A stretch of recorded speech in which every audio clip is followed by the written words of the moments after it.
the question on where you should put the puppy's crate when you arrive home.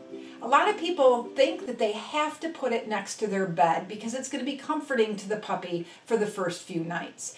And that's very possible, that may be, but I can't tell you what's going to be best for you and your home and your individual puppy until you get them there. And the reason is this.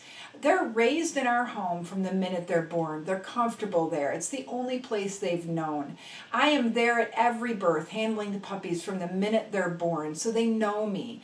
When they leave us, it's the most difficult week in their entire life. Not only are they leaving me and my family and my home, but they're also leaving their litter mates and the comfort of having other puppies to sleep on top of or next to.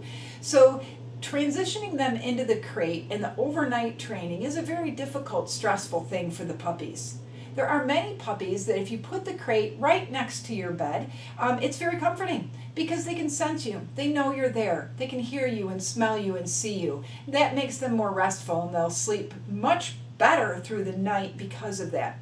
However, there are many puppies also that because they're next to your bed and they can sense you and hear you and smell you and know that you're there, but they can't get to you, it will drive them crazy and they will bark and howl and whine and cry instead of being more content and sleeping, just because they can't actually get to you.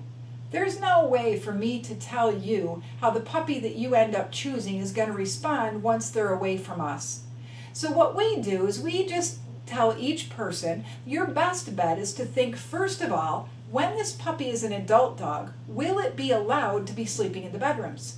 If the answer is yes, then absolutely for the first night you should put the crate next to the bed and give it a try to see how it works.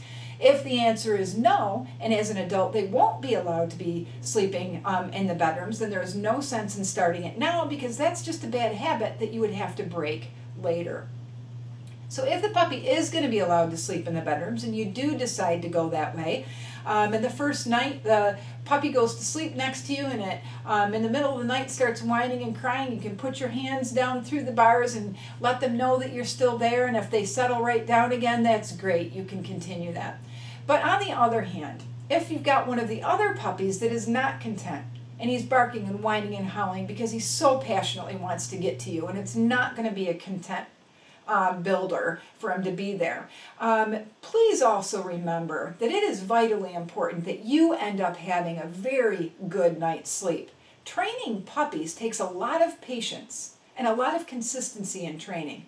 And if you're tired the next day from being kept up all night, you're not going to have the patience that it's going to require to properly train that puppy. So you'd be much better off to take the puppy in the crate and put it downstairs or, in another end of the house, in a room, a laundry room. You can put them in, a living room on the other end of the house, or even in a basement if it's heated and air conditioned and lighted properly.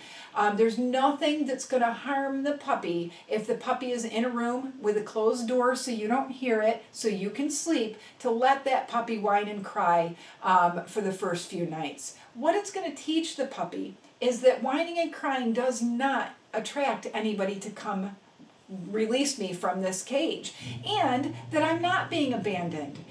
All I have to do is sleep through the night, they come get me in the morning, and we're back together again. So they'll learn that that is the routine. The worst thing you can do is when the puppy is in a crate and he's whining and crying is for you to go get him out of the crate at that point, because then the puppy is training you. Meaning the puppy is having some kind of a bad behavior, which is the barking and whining and crying, and he's doing it louder and longer until you can't take it anymore, so you go get him out, or you feel so bad for the puppy that you go get him out. You just rewarded the puppy for that negative behavior, which means the puppy doesn't think it's negative. The puppy got what he wanted. So the next night, that puppy is going to remember that after I howled and whined and cried for 15 or 20 minutes, my family came and got me, so of course I'm going to do that longer and louder tonight because it worked so good the first night. So consistency is the key, but where you put the crate, nobody can tell you that except for you when you get that puppy home and see how he or she responds in your home environment. But do not feel guilty for needing sleep yourself so that you can be well prepared the next day in order to have the patience that you need with